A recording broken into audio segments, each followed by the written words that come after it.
bienvenue effectivement à cette semi-conférence là, webinaire sur les limites parentales et l'autonomie de l'adolescent.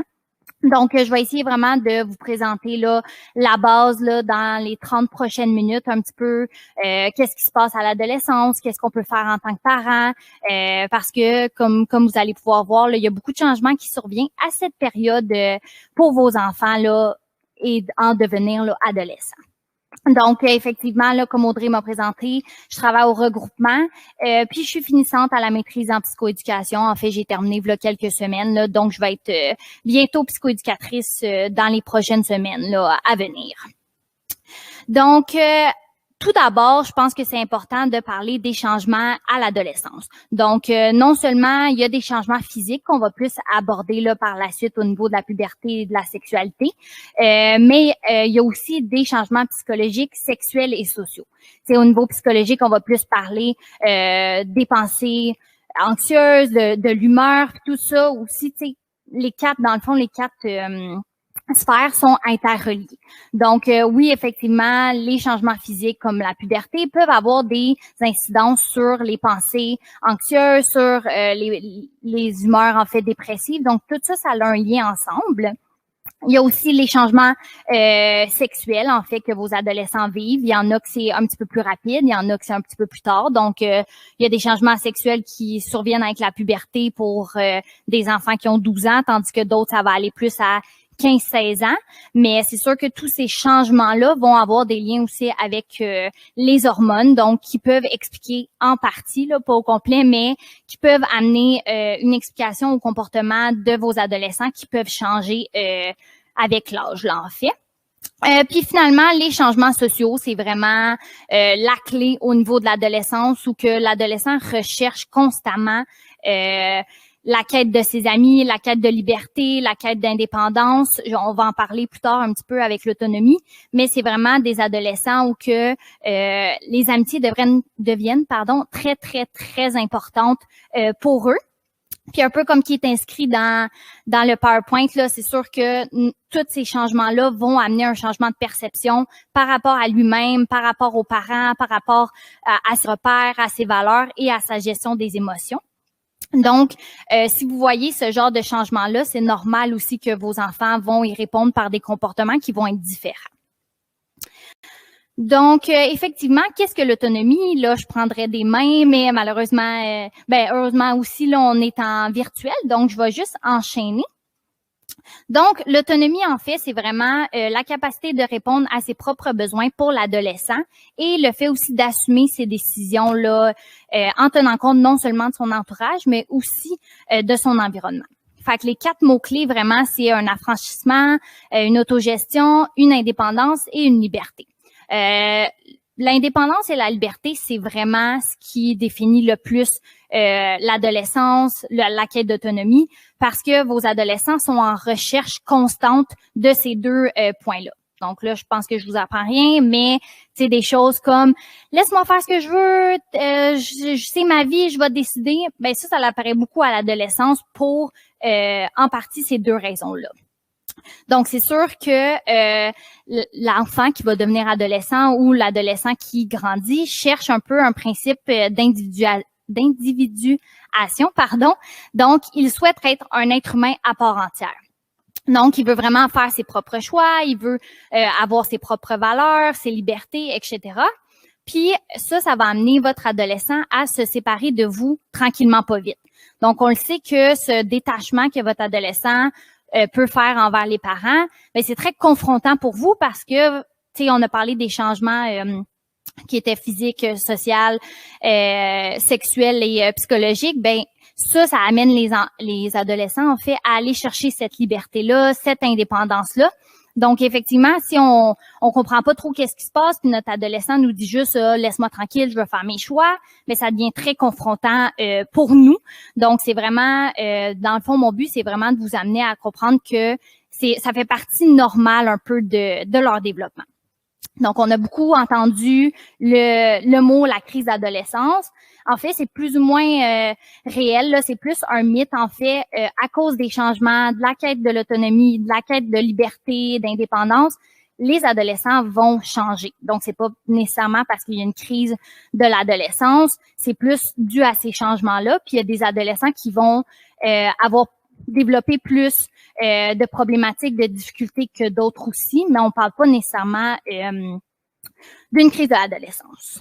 Donc, au niveau de l'autonomie, ça ressemble un petit peu à ça. Donc, c'est vraiment les 4 points les plus importants là, pour définir cette autonomie-là. Puis, on va justement y revenir dans votre rôle en tant que parent par rapport à l'autonomie. Donc, en fait, votre rôle en tant que parent, là, il y a vraiment 3 points qui sont les plus importants. Donc, on a non seulement le lien entre vous et votre adolescent, on a la discipline et l'encadrement qui semble être un sujet qui vous interpelle, et on a aussi la communication. Donc, en fait, là, je vais y aller avec le premier point qui est le lien parent-ado. Pardon.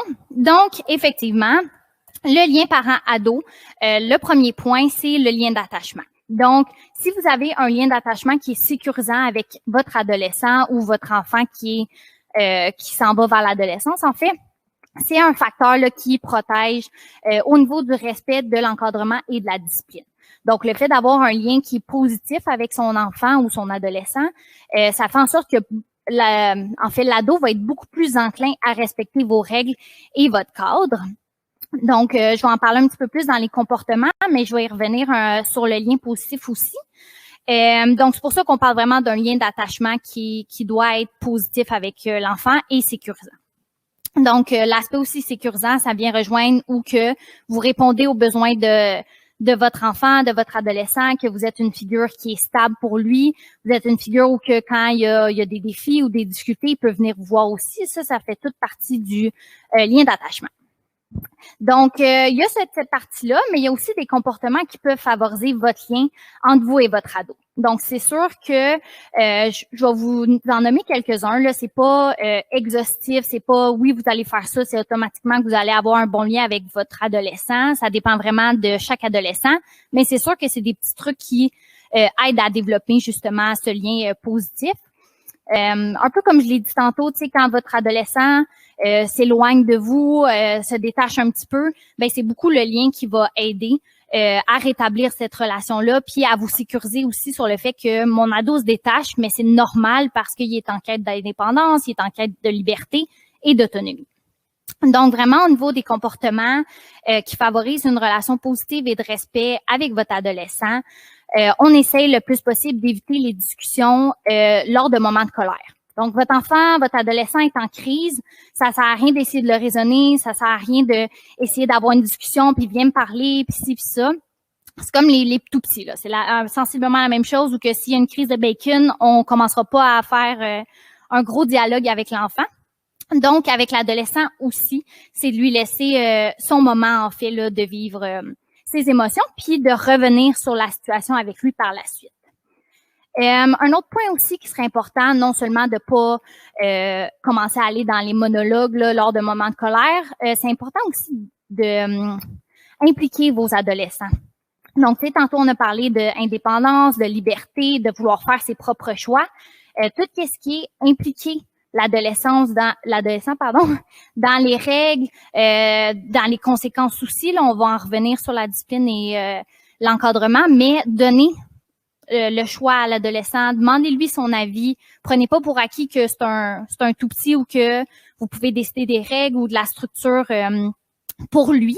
Donc, encore une fois, si je reviens à l'indépendance et la liberté, les adolescents vont être en quête de pouvoir faire leurs choix, pouvoir les assumer. Donc, si on les traite un peu comme des tout petits ou des 7, 8, 9 ans ou qu'on est très strict, ou on est comme c'est comme ça puis c'est tout, c'est là où il y a souvent des clashs entre le parent et l'adolescent ou que il peut faire des crises ou il peut être en opposition auprès de vous. Fait que, essayez de l'impliquer le plus possible dans vos choix, en fait, là, puis lui demander son avis. Un autre point aussi qui serait important, c'est de l'encourager à nommer ses besoins. Comme tantôt, j'ai nommé, on reprend pas une situation lors d'un moment de colère, mais on essaye aussi d'inviter votre adolescent à s'exprimer sur ce qu'il veut. Comme je l'ai dit un petit peu tantôt, les besoins sociaux sont extrêmement important pour les adolescents. C'est donc bien important d'être invité à telle party, de sortir avec elle, de sortir avec lui, de pouvoir chiller avec tous ses amis. Donc, c'est important de les questionner sur c'est quoi ton besoin, comment tu te sens par rapport à ça. Surtout au niveau social, puis pas prendre pour acquis que vous le connaissez ou que vous savez qu'est-ce qui se passe. Donc, un autre exemple, ça serait par exemple que votre enfant, votre adolescent revient de l'école, lance son sac par terre, puis là, s'en va dans sa chambre, puis là, tu sais, à la place de lui demander, tu sais, qu'est-ce qui se passe, tu peux-tu m'expliquer? Ben là, on tombe directement dans fais pas ci, fais pas ça, ramasse ton sac, etc., etc. Donc, essayer de plus comprendre qu'est-ce qui se passe avec l'adolescent, pourquoi il a fait ça, pourquoi il a fait ça. C'est sûr que, encore une fois, j'aimerais ça vous donner une recette magique, faites ça, puis tout va être bien, mais ça dépend de chaque adolescent. Donc, ça va vraiment dépendre de vos limites à vous, puis de l'adolescent aussi. Un autre point aussi qui est important dans les comportements adoptés pour favoriser une relation positive avec votre adolescent, c'est vraiment au niveau de la qualité, que du temps que vous allez passer avec votre ado. Donc, c'est sûr qu'on essaie de privilégier beaucoup plus la qualité versus la quantité. Donc, écoutez un film de 3 heures, les deux, vous êtes sur votre téléphone, c'est pas nécessairement du temps de qualité. Donc, vous êtes mieux d'y aller avec un 10 minutes ou que vous allez jouer au tennis avec lui, vous allez lire un livre, vous allez écouter une émission mais sans téléphone, par exemple, ou juste une petite discussion de 5-10 minutes par jour pour vraiment essayer de favoriser le lien. Parce que, comme je vous ai dit, les adolescents sont emprunts à plusieurs changements, ce qui va faire qu'ils vont vous repousser parce qu'ils veulent leur autonomie. Mais le fait de passer du temps de qualité, là, ça peut être très court, là, comme un 5, 10, 15 minutes, tout seul, juste avec l'adolescent, ça permet de favoriser ce lien-là. Puis encore une fois, le lien permet que votre adolescent respecte beaucoup plus votre cadre et vos règles. Donc, en plus là, de passer du temps de qualité, c'est important d'être dans le moment présent. Donc, un peu, tu sais, je vais en parler tantôt d'être un modèle, mais tu sais, le moment présent, c'est sûr que si vous demandez à votre adolescent de ne pas être sur son cellulaire, puis pendant le souper, vous êtes sur votre cellulaire, ben ça devient un peu contradictoire aussi à ce niveau-là.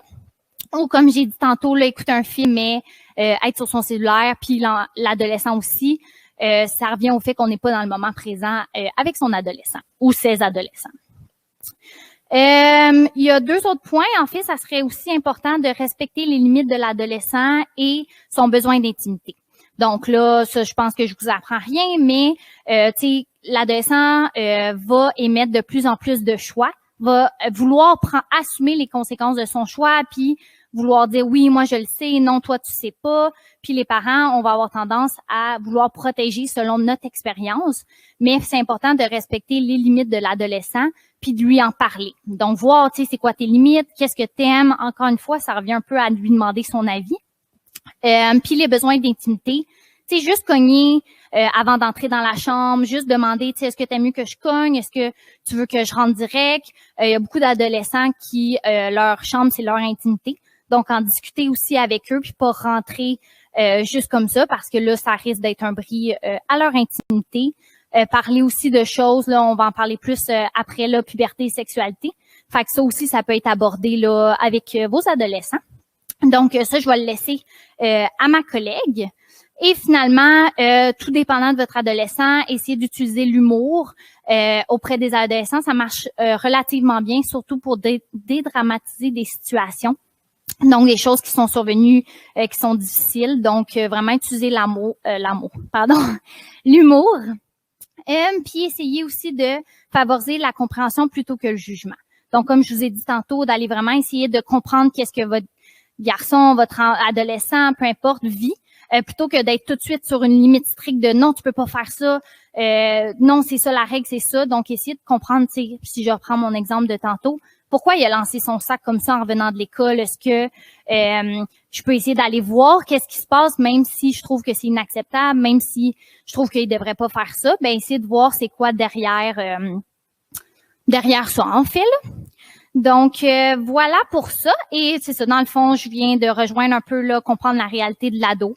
Juste le fait de savoir que il y a une puberté, qu'il y a de la comparaison. Tu sais, les filles, par exemple, là, au niveau de la poitrine, c'est très complexant pour certaines filles, c'en est moins pour d'autres. Donc, des fois, ça peut être aussi simple que ça. Des fois, ça peut être aussi au niveau des garçons. Donc, essayer de comprendre qu'ils vivent beaucoup de changements. Puis comme si je reprends mon exemple au niveau social, ben par exemple, l'adolescent est invité à un party ou à un chalet en fin de semaine, puis vous êtes inquiet parce que votre enfant a 12, 13, 14 ans, mais dans le fond, c'est ça, c'est d'essayer d'aller vraiment comprendre la réalité de c'est donc bien important pour lui d'avoir été invité, il est vraiment content. Fait que dès que vous allez lui dire ben là, il y aura pas d'adulte, c'est non, c'est très confrontant pour eux, puis ça répond pas à un besoin. Donc, c'est normal que vous ayez des inquiétudes, mais c'est encore une fois de lui demander son avis, de dire « Ah, c'est le fun, je suis contente que tu as été invité, tu dois être content » ou peu importe, puis de voir comment vous pouvez négocier un peu avec votre adolescent sur respecter son besoin, mais aussi vos limites à vous. Donc, justement, ça fait un peu l'introduction au deuxième point, là, qui est plus au niveau de la discipline et de l'encadrement. Donc, c'est sûr qu'il y a 2 points qui sont importants au niveau des limites versus la négociation. Au niveau de la négociation, il y a 2 choses qui doivent différer. Donc, on a d'une part l'argumentation et la négociation. Donc, l'argumentation, c'est vraiment d'amener chacun des parties, en fait, argumente sur un point. Donc, ça mène à rien, à moins que quelqu'un puisse trancher comme les avocats, dans le fond, que quelqu'un dit oui, c'est ça, c'est beau. Mais dans le cas de vous et votre adolescent, ça sera pas le cas.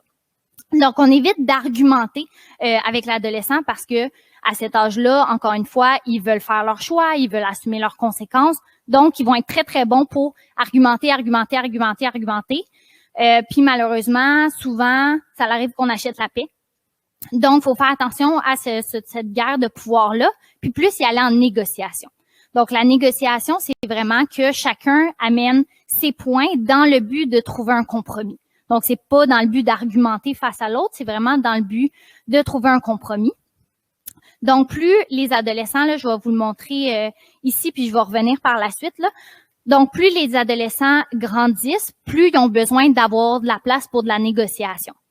Je commence à me répéter, mais c'est encore une fois au niveau de l'autonomie, du besoin de faire ses propres choix, du besoin d'assumer ses propres choix, faire ses décisions, se développer en tant que personne.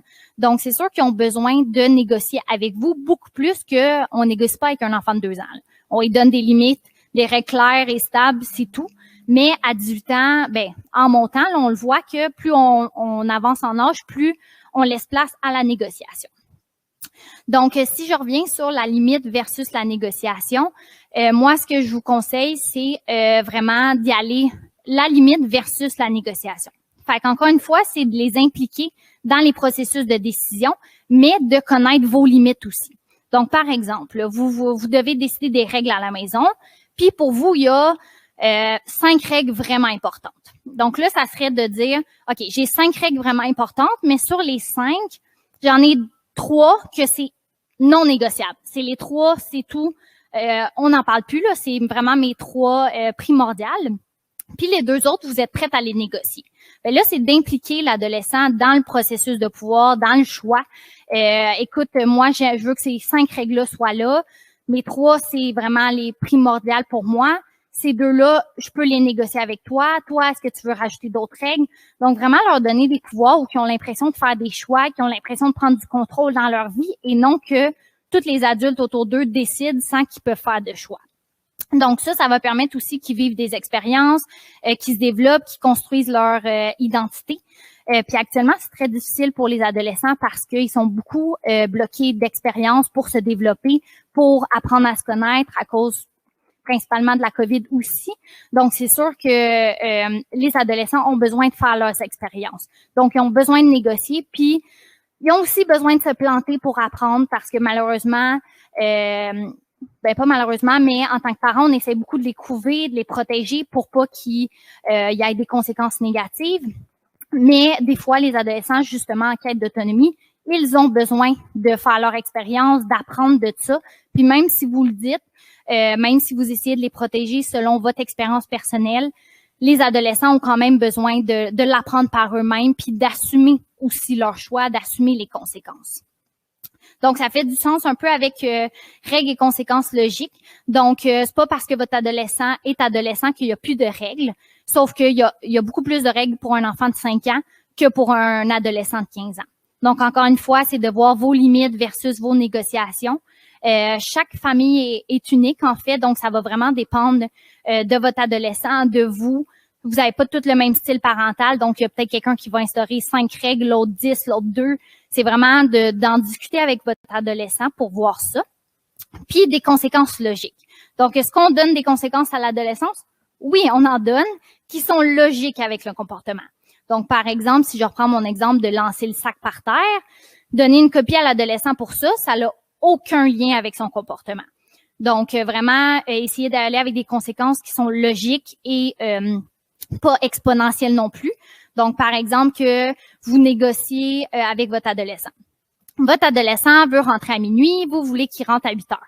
Donc, là, vous choisissez que ça soit 10 heures. Ben, si votre adolescent revient à 10h30, c'est pas de le priver de sortie pendant 3 mois, mais c'est la prochaine fois, ça sera pas 10 heures, ça va être 9h30 parce que t'es pas arrivé à l'heure à 10 heures. Donc, ça pourrait être une conséquence qui est logique au comportement. Donc, voilà. Donc, pour faire suite un peu aux règles, dans le fond, c'est ça vous allez y avoir accès. Mais c'est important, là, comme je vous dis, il n'y a pas de recette magique pour les règles. Vous pouvez les instaurer selon vos valeurs, vos choix, votre situation familiale. C'est tous et toutes différents. Mais une règle, ça doit être claire, cohérente, constante et conséquente. Donc, une règle doit être connue.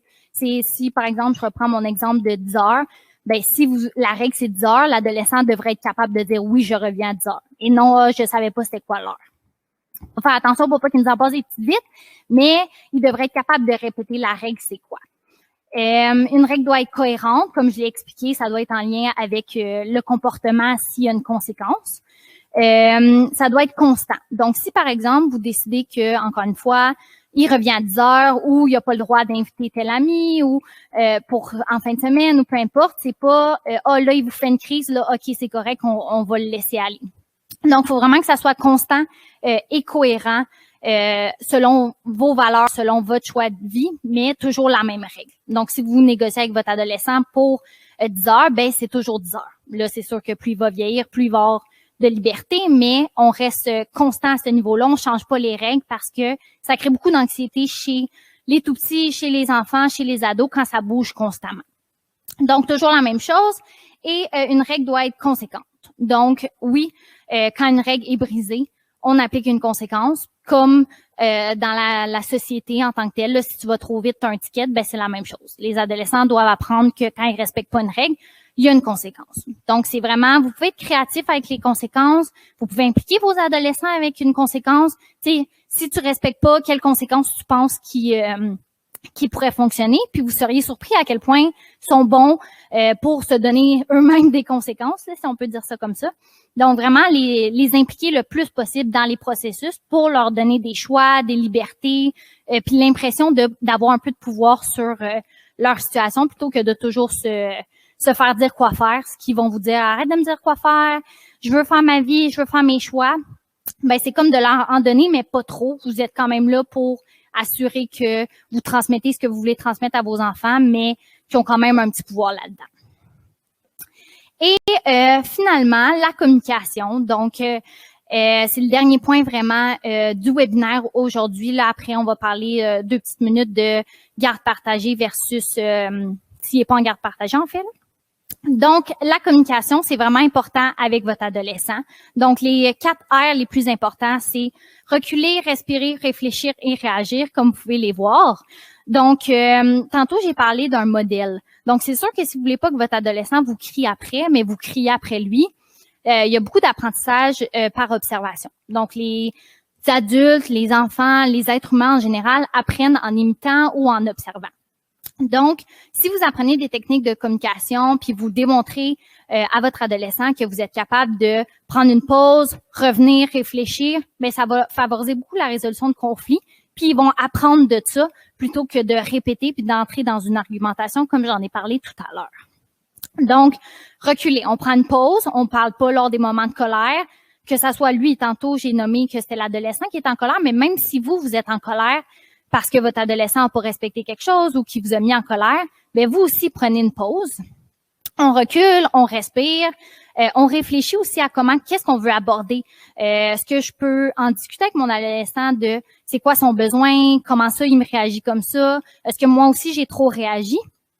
Puis finalement, on prend un temps avec l'adolescent pour lui dire écoute, je suis pas ton ennemi, je suis de ton côté, j'essaie juste de comprendre, puis j'essaie de répondre à ton besoin, mais tu sais, maman, papa aussi a des inquiétudes que tu as un chalet avec plein d'amis quand tu as 15 ans.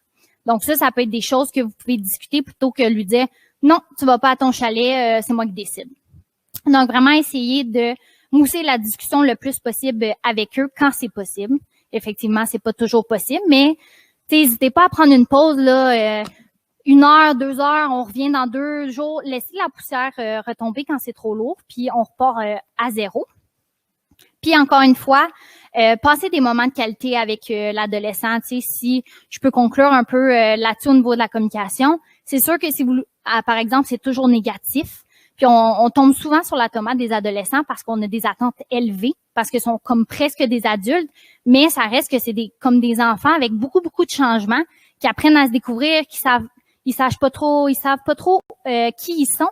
Donc, ils font des expériences, ils se plantent. Donc, vraiment, essayer de pas être que dans le négatif. Donc, vraiment essayer de renforcer beaucoup votre adolescent, l'encourager, s'intéresser à ses passions. Pas toujours, il est arrivé ça à l'école, t'as pas fait de la vaisselle, si, ça. On essaie vraiment de y aller plus, c'est comme un 3 pour 1 quasiment, là, 3 bons coups pour une difficulté. Donc, s'intéresser à ce qu'il aime, ce qu'il fait, comment ça se passe à l'école, puis pas juste y arriver avec des mauvaises nouvelles, par exemple, ou des conséquences. Donc, pour conclure, c'est sûr que si vous vivez en contexte de séparation, qui est, dans le fond, pour l'organisme pour lequel je travaille, là, on voit beaucoup de contextes de séparation, c'est important de respecter les 2 unités familiales. Donc, on favorise vraiment la coparentalité avec l'autre parent, puis on essaye le plus possible de retirer les enfants du conflit, vos adolescents, en communiquant avec l'autre parent et en ne laissant pas l'adolescent transporter l'information. Donc, si jamais vous voulez en savoir plus, là, j'ai essayé de vous outiller le plus possible en 30 minutes, malgré que c'est un sujet qu'on pourrait discuter pendant des heures. Donc, 3 livres là, que vous pouvez vous procurer. Donc, les 100 trucs pour améliorer vos relations. C'est plus des techniques d'impact, des petites choses vite pour vous et votre adolescent. Puis, on a Ado mode d'emploi et Parents d'ado. Et finalement, pour conclure avant vos questions, si jamais vous avez besoin de soutien plus individuel ou de groupe par rapport à votre enfant, à votre adolescent ou vous-même, en contexte de séparation uniquement, vous pouvez nous contacter au regroupement. Là, les coordonnées sont juste ici. Donc, voilà.